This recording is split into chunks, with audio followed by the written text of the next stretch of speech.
Hi there, guys. Welcome to episode 7 of the Agent Economy. We've got a good one for you this week. We're going to be discussing a lot of the updates which have come out of Google I.O. I'm really covering Google's new era of search. Stephen, I don't know, did you see the updates from Google I.O.? Lots to talk about. Yeah, absolutely. And I watched a couple hours, and one thing that we'll talk about today, but one of my key takeaways was I think Google are absolutely hyped about the ads opportunity in AI. Like they just see dollar signs everywhere. So that was super interesting. Yeah, it's, first admission, I was wrong.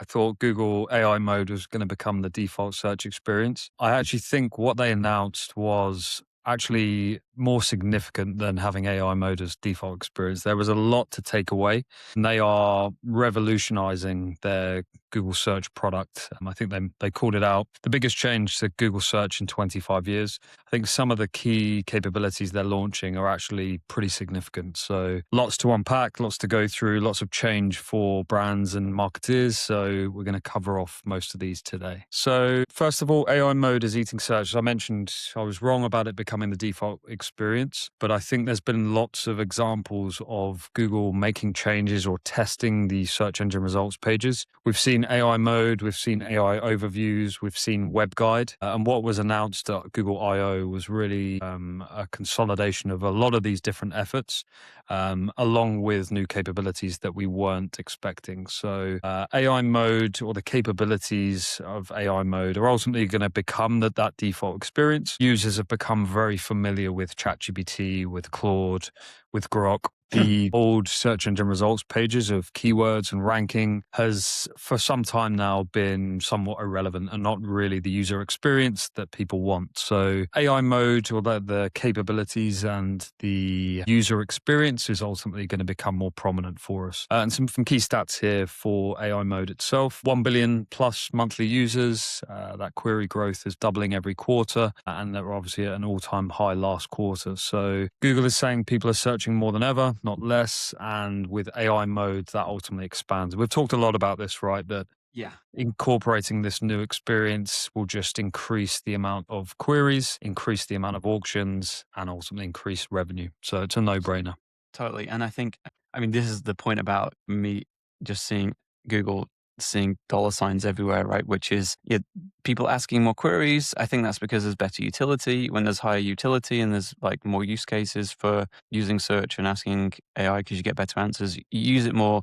That just brings way more ad placement opportunities. And so then I think the question that I don't know the answer to yet is, where is that ad dollar going to come from, right? So it's not like all of a sudden, everyone's going to be advertising more because there's more opportunities in AI. They're going to be switching investment from one place to another. And if these ads work well, and we've been saying for ages we think they will, then it's going to mean a wholesale shift in spend from one place to another. And I don't know whether that's like, more pullback from linear TV and traditional print, which is already like way, way, way down the list, or whether it comes from social potentially or other retail media investments that get made. I don't know. So that's going to be the interesting thing to keep an eye on. Yeah, for sure, for sure. Or the pie just gets bigger. They see really strong performance that ultimately the ROAS warrants increased investment. So Yeah, so we'll I see. thought about that as well. So say the ad performance improves, so like cool, we should just invest more, not switch. We should just actually invest more because we're getting a higher return on it. That's driving higher sales for us. So in that world, what's happening? Well, I guess the consumption of products and services like is only going to grow at the rate the economy grows at, right? So like there could be a turbocharging growth through AI and productivity, which could start to drive that. Or it's just certain brands, products and services are the ones that win because they do this and they hoover up share across versus the others that don't maybe. Yeah, yeah. So I think it's one of those two ways it probably works. I think programmatic's going to take a bit of a hit on the programmatic display side, because ultimately what we're seeing here is a huge user base just being retained within ChatGPT, within Google, and no need to click out and do that research off-site or outside of the Google ecosystem. So I can see some dollars transitioning from Yeah. there into this platform, and because we're right at the heart of where the consumer is ultimately buying and researching. So I think there's going to be some big losses in that channel in particular. Yeah, and on that click out point, I don't know if you saw, Chris, just in the last week or 2 weeks, ChatGPT have started creating more hyperlinks on brand mentions inside of the chat now. And so we've talked about this before. People go into ChatGPT, they ask questions about products, services, they get a name of a brand or a product or a service, and they take it and they go Google it to find the actual website. And so you would see that traffic appear as organic, right, rather than a direct link from ChatGPT. And ChatGPT obviously cottoned onto that and realized that, the sort of attribution to their tool is lower than it should be on the data. So they've started making all of the brand recommendations, or more of the brand recommendations, hyperlinks. And so with the brands that I'm working with, we've seen a big jump in direct traffic coming from ChatGPT. And it's not because more people are using ChatGPT to find their products than before. It's just that they're clicking on the links inside of the chat to take them to the brand store or the brand website. And before they weren't doing that, so it wasn't trackable, which is really interesting. And I think getting ready for the whole monetization piece on the ChatGPT side as well. Yeah, it was often broken, right? The attribution piece, and it's again go back to muscle memory. You'd do your work in ChatGPT, find the brand or product. You'd then go to Google and Google it and go direct, but that attribution was broken. So it's a great way for OpenAI to tie it back to their products and services. So yeah, we've noticed it across some of our clients as well, and a great reason to be investing in AI search optimization, right? As they start to deliver not just visibility, but ultimately traffic back to your site. Awesome. So 4 shifts in one keynote. Again, lots to unpack for those that haven't seen it, and we'll put it in the description, but definitely take a look at some of the key insights from Google I.O. Lots of cool stuff outside of search as well. The guys over at Google are really doubling down on AI investment. They've obviously got deep minds, so lots of cool capabilities. And new technologies which are really pushing what's possible in the space of AI and pushing that Google stock higher and higher. So if you've got your GSUs or Google stock, keep hold of them because I think they're going to make you a fair bit of money going forward. Like, I was like, a year ago, I was like, oh, it's sell any Google shares you have because they're going to get absolutely vaporized by ChatGPT. And I'm now like, buy Google as much as you possibly can. And then one other thing, you mentioned DeepMind. I think it's worth pointing out, we think about a lot of this research happening over in California, Palo Alto, and there is a massive concentration of everything there. But like DeepMind was founded in London and Google acquired them, I think, in 2017. So it's cool. Like, shout out to London for being like in the epicenter of this AI evolution. Yeah, for sure. Yeah, Demis was pretty bullish on remaining in London. I think there was a lot of pressure on him to transition out to the Bay Area, but yeah, he held fast and dug his feet in, and he's flying the flag for London, which is great. Which is funny. I watch a lot of podcasts, and everyone's talking about Anthropic and OpenAI and Grok, and they often don't talk about Google. I don't know whether it's because we're Brits and we're based in the UK in London, and whether it's not a US company, but I mean, it ultimately is, but there we go. Cool. Google I.O., 4 shifts in one keynote. So some key areas of focus, which I think is important to unpack because it's not just an update to the search experience. There's a lot of underlying technology which has been introduced. So AI in search, they're using now Gemini 3.5 Flash, which is the new default model in AI mode. It's a huge upgrade to the search engine results pages. Lots of really cool capabilities come as part of this new model introduction. I've seen some workflows, although it's kind of marketing spiel, but I've seen some examples of what the Gemini model can actually do. It's super interesting, and it goes from creating like a generic search experience to a hyper personalized experience directly for you. And we can talk about this in a bit more detail, but it's really starting to become very engaging, very interactive, and ultimately very personalized to your usage, your preferences, and ultimately what you're trying to achieve. So core thing there is that model upgrade, powering everything that Google does. And ultimately, it's going to continue to develop as they develop those models. The search agents, I don't know whether you saw this one, Stephen, but this is something I wasn't expecting. I knew they had it on the back burner, but to launch it or announce it at I.O. and say it's coming in summer, this is going to be significant. And for those that aren't aware, you basically have agentic workflows now in Google Search that will carry out tasks for you. So OpenClaw really launched the thought and the process around personal agents. You've seen then the frontier models start to catch up and launch agentic workflows. So Anthropic doing the same, ChatGPT. And now this is really Google's turn to do that in a B2C setting. So some really cool applications and use cases. I don't know if you had any specific use cases you're thinking of. I know travel comes to mind for this Yeah, in for particular. sure. And for me, it was all of the kind of use cases I'd seen people talk about how they'd use ChatGPT to do this stuff. and Mhm. then seeing it appear in Google, and I was kind of blown away by it. I was like, "Wow, this is amazing, the functionality here." But then I also thought, like, loads of people are gonna have no idea where to start with this, and, like, gonna be, like, super confused by how much stuff it can actually do for them, and, like, whether their credit card's being used or not at this point in time. And so I think it's gonna take a whole lot of education. There's probably a whole business in going out and showing people how to do that, how to use search agents and being like, "Hey, here's a quick course." It's like, 20 minutes of your time, and I'll show you how to use search agents, and then, your life will get easier. So maybe I should do that. Maybe we should do that. Let's spin out a separate business, Stephen, Yeah. and let's go to market. What we need to do what's the book for dummies? Search Agents 101 for Dummies. We should write that. I'll get that ordered on Amazon. I'll fire up the agentic commerce flow. Yeah, you're right though. I mean, we're in this deep, right, day to day, but there's so much innovation coming with AI to technologies and platforms we're already using. I get confused by the launches frequently. So imagine if you're the older generation that's removed from this. I just spent some time in Portugal. I was with the in-laws and some others that are like asking me about AI, how they can use it, and it's like, guys, you can do anything. It's pretty wild. I actually had a conversation about 2 weeks ago with someone who'd not heard of ChatGPT, and I was like, "Cool, like, fine, like, first of all, awesome that you've managed to avoid it. Like, you Yeah. must be so unplugged from stuff that you've managed to avoid it." And I was almost quite jealous of that. And then it kind of just reminded me that, like, we're still quite early on this. Yeah, for sure. Yeah, it's there's a lot happening, and yeah, we're still early days with all this, but I think the pace of innovation is just so fast that it's important to be aware of it and adapt. 100%. This one in particular, the search agents, from my own usage, like in a B2C setting, what I'm going to do is like plug in things like my insurance renewals when things are coming up where I know there's like direct debits, so integrating Gmail, for example, to facilitate that. The agents can then go and do comparisons on your behalf. So if you've got content insurance or if you've got insurance coming up for your cars, stuff like this is going to be a game changer. Instead of spending time going around searching, you can ultimately give it the context, give it what you're trying to achieve, and it'll go off and do that for you. Travel's a great example. If you've got a future trip booked, you can use that agent to monitor 24/7 and ultimately understand the lay of the land and book at the right time based on price or whatever it is that you're looking to achieve. So Feel like lots of really cool use cases. Yeah, I feel like anything where you feel like there's some friction or it's a bit of a chore in doing it is wide open for that, right?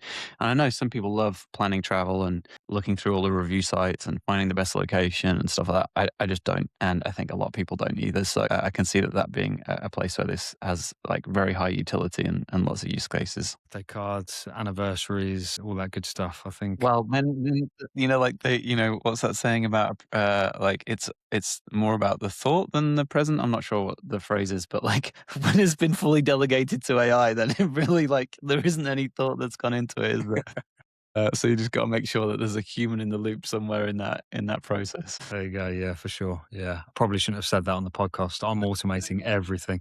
Yeah.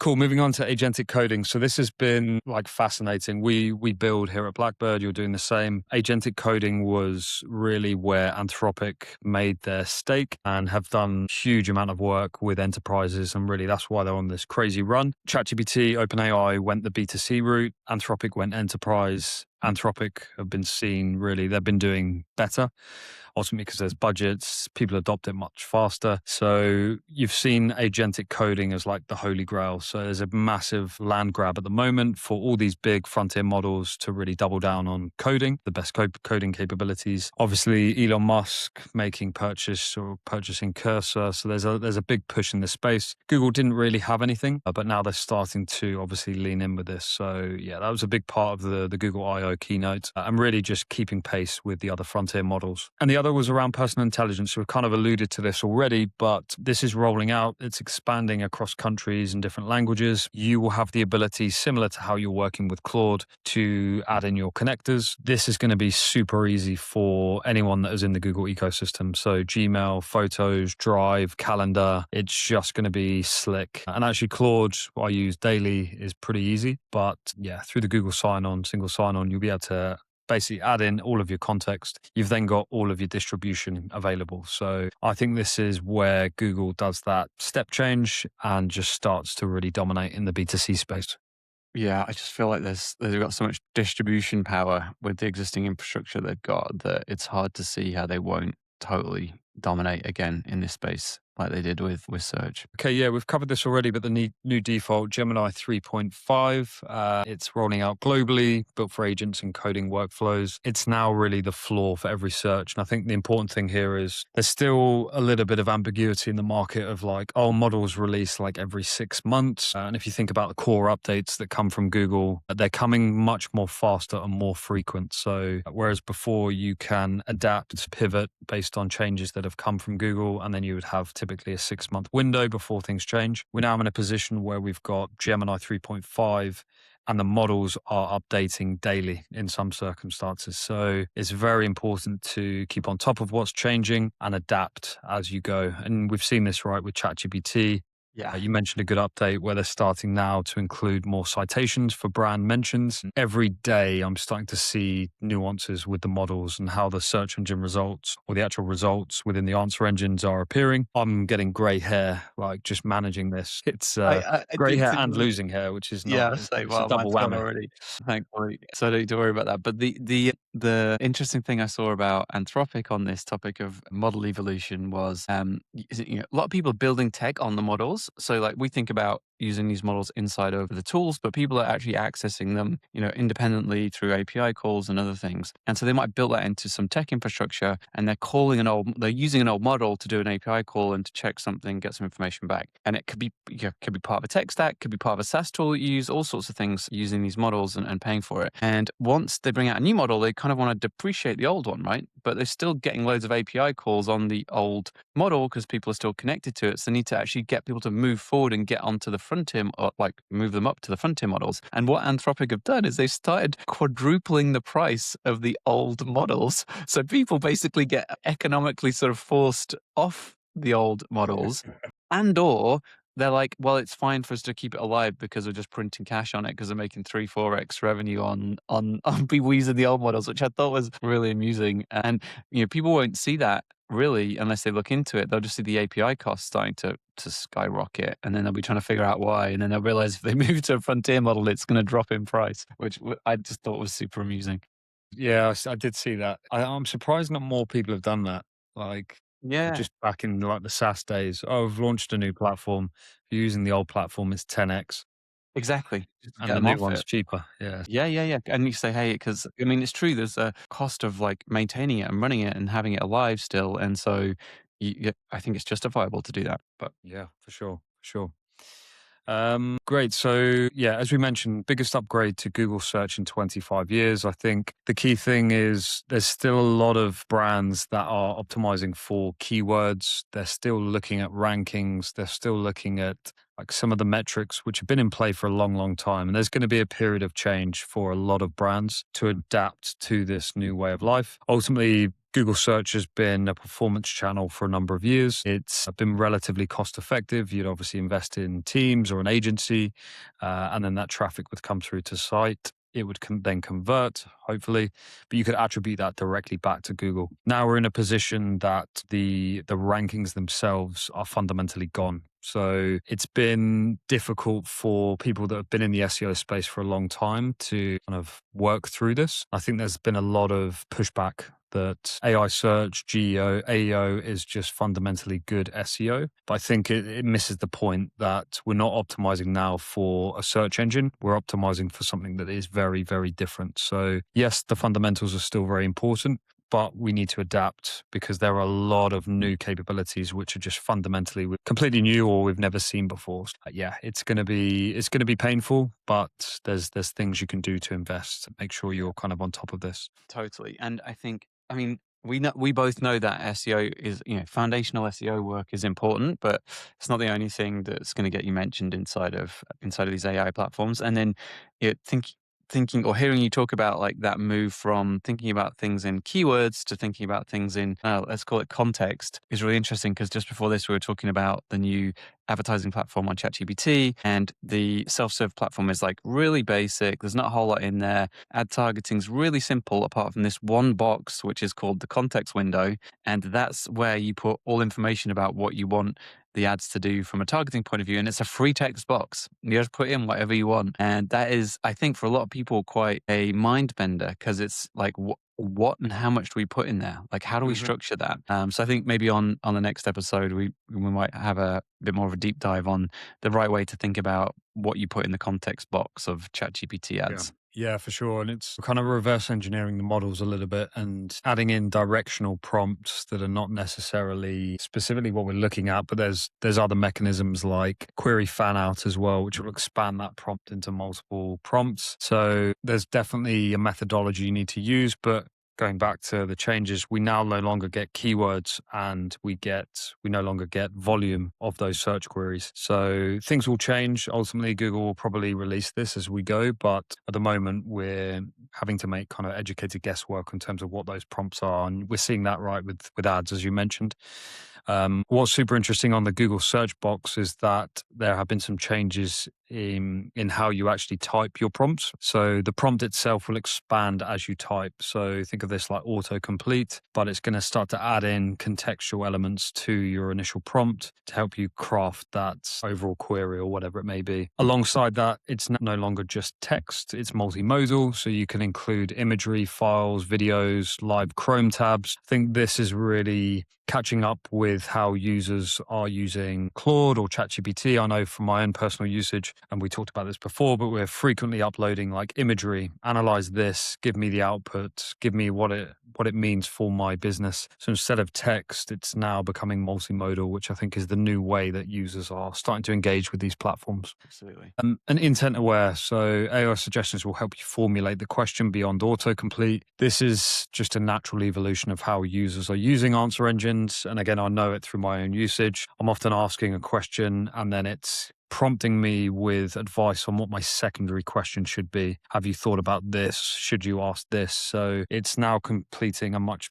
bigger picture. Previously, it would be a keyword and a response. Now I'm having full blown, contextually relevant conversations with these answer engines. So Really. it goes back to our point around more queries, more conversations, Yeah. more auctions, more money. So That's it. it's a no brainer. That's it for sure. Search agents we've covered, but I think it's important to start thinking about this in relation to your own business. So, how would a potential customer actually be using agentic workflows to find your products and services? So, in travel, it's quite clear cut. You want to make it as easy as possible for agents to be able to gather the information from your site. And there's a lot of work that Google are working through and advising the market on how to set up your own websites, your own data feeds to be agentic friendly. So you'll see a lot around WebUCP. You'll see a lot around some of the new updates coming in ChatGPT. These businesses are building for an agentic first world, essentially. So you're going to have agents working on behalf of you to do and carry out the tasks. So it's imperative that you think about going forward, your website is likely to have a higher population of agents using it than humans. So lots of areas to invest in there, which we'll cover in another episode. I don't know, Stephen, are you advising any of your clients? You're obviously doing a lot in e-com, but there's going to be at a certain point agents transacting. Yeah, it's a really interesting one, and I don't think anyone's like solved for this yet, right? But there's one well, there's many things that we need to think about, especially on Amazon, but also with other agents of like people permissioning purchases to happen, which is, okay, well, are people setting price alerts, and to what extent are those price alerts there? And are people saying, buy for me at this price? And to what extent can we get that information and know that what the price sensitivity is on a certain product? So I think you mentioned this before, but I can totally imagine a world in the future where Amazon and or other platforms say, hey, we have like 10,000 agents lined up ready to buy your £100 product when it's at £90. Like, do you want to do a dark or like off, what would you call it? Like a non-live promo or like a non-visible promo, which is just, you just snap the price down to 90 for those agents, sell out the 10,000 units. And then like on the front end, everything looks still visible at, £100 sellout, for as an example. So I think that's going to be one of the bigger ones to solve for. And then the rest of it, I feel like most of the rest of the delegation to agents is sits more closely with AI search optimization and ads, right? Which is just like, are you positioning your brand, your service, your product in a way that, you want people to find it and you want the agents to find it? Mostly, I think it's going to be about that. But the price bit is super interesting. And I've heard other stuff as well about, these if you think about buying, if you can buy anywhere globally and there's a currency problem, or maybe even if there isn't a currency problem, like could all of the agents end up transacting in crypto just because also it's like super secure in the sense of like, oh, hey, we're agreeing a price, you're agreeing a price. Okay, we'll transact, we'll send the money's gone. We've both got it. We could see it on the ledger. Okay, go versus like going via Visa or MasterCard or whoever to sort of do the transaction. So that it might be like a resurgence of crypto utility through this whole thing potentially, but it's going to take a few years for that to come through, I think. Nice. Yes. Good application, good use case. I need to find unlock my crypto wallet at some point and get the agents on it. I'm hoping What I saw I've got a few Bitcoin in there. I saw a guy who used Claude to help him get access to his wallet again, right? And had like 5 Bitcoin in it. And it was I like, saw I don't that. know, something, it was like on a drive, on a password somewhere. He knew he'd saved something and he just got set Claude or open Claude off on a project to try and solve it. And it did. And I was like, that's wicked. That's a game changer. I think he had like one attempt left at password before it was Was it? completely permanently locked out, but Claude managed to work it out. So there you go. Nice work. Nice work. I think the agent piece is super interesting. I don't think we're going to get there for a while. I know within Blackbird we're using multiple agents within how we work and how we operate and how we build. But going into the world of B2C, I think there's going to be a lag there in terms of adoption. But let's see how aggressively Google pushes it out to the search results.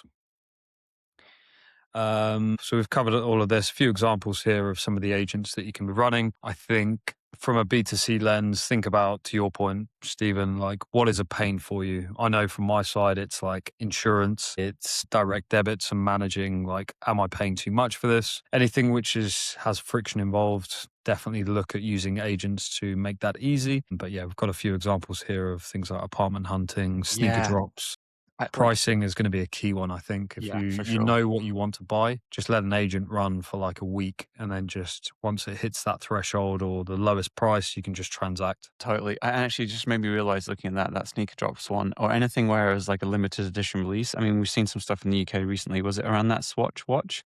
That's right. Everyone was going mad for, but it was in person and it was causing loads of chaos. And online when stuff like PS5 when it first came out was like wildly scalped by people, where people would just buy as many as they could and then resell them for a higher price when they're in short supply. And actually thinking about this is going to be a real challenge for brands who play the scarcity game, which is presumably the bots are going to get, or the agents are going to get super clever at trying to figure out how to get round the things that were put in place to stop human scalping. And I know that already happens. Like people already use technology to do that. I just feel like it's going to get way more intense now with agents, and probably there'll be like this leveling up game of like the brands trying to create scarcity and not allow people to buy more than one, and then the agents figuring out how to multi-buy the product by spinning up multiple IP addresses and whatever Yeah, else yeah, yeah. to actually make the transactions. There's going to be some complications. So there's going to be some complexity to it. We've been working with a few retail brands, and I won't name names, but they're definitely behind the curve in adoption of this stuff. So I think there is going to be a lag, but fast forward a year, I think we're going to be in a different place. It's going to be fascinating to watch. Indeed. Agents that book and call. So this was a super interesting thing. And I was thinking about this back from my customer service days when I did a year in industry when I was at university. I can't imagine picking up the phone to an agent and conversing with an agent on behalf of a client or a customer. But within Google, and this is coming to all users in the US this summer, is the ability for agents to book and transact for you. So ultimately, you find the product or service at the relevant price point. The agent can then go ahead and basically book that over the phone for you. So this is an interesting one. Will this work in areas like travel? Probably not. You're probably not going to hand over the keys completely to the agent just yet. But I think for some applications, it's definitely going to be useful. It's a nice extension of the agentic shopping capabilities alongside what is obviously already being launched. So Absolutely. And yeah, it's fascinating. it is fascinating, and I'm sure the other day I called DHL for something, and I'm pretty sure the whole conversation was with an agent, but like it wasn't obvious. Like it was like it sounded like it could have been a human, but there was just a couple of things that made me think it wasn't a real person. I should have asked. But the one actual interesting thing here I saw is that I read Google will, if you're trying to get information about a business and they don't have the most update information about that business, like what's on the menu, the opening times on a bank holiday, something like that, then they would use an agent to call the business, get the information, and then bring it back and like either update the database or give that information to you, which I thought was kind of wild because basically it's like, hey, I'm not going to call I don't want to call the restaurant. I don't want to call the restaurant and speak to someone. I'm going to ask Google. Google's going to send a bot to call the restaurant, ask the question, and then give me that information back. I was like, it's just like breeding this. It's super interesting, and I'm Yeah. sure it'll work quite. I've just thought of another business idea. Um, to have for restaurants and local businesses, set them up with a system on their end to handle the bot calls. So I can't imagine at restaurants they're going to get inundated with calls from people that don't have the time to ring through. I reckon there's going to be an influx of calls, and they're going to need something on their end to manage the calls Yeah, like an effectively. agent to do it on the other side. Yeah, yeah, Basically, yeah, yeah. That's another business idea for us. I'll stick it on the list. I'll chalk it up. That'll be another one. Yeah, this one. So this I saw within Google Web Guide. There was a few examples of what they were piloting and actually experimenting with in the Google search engine results. This is something which is powered by anti-gravity plus the new model. And it's ultimately about constructing a really engaging interactive experience directly in the results pages. So this again is kind of playing catch up with the likes of ChatGPT, but more so with Claude.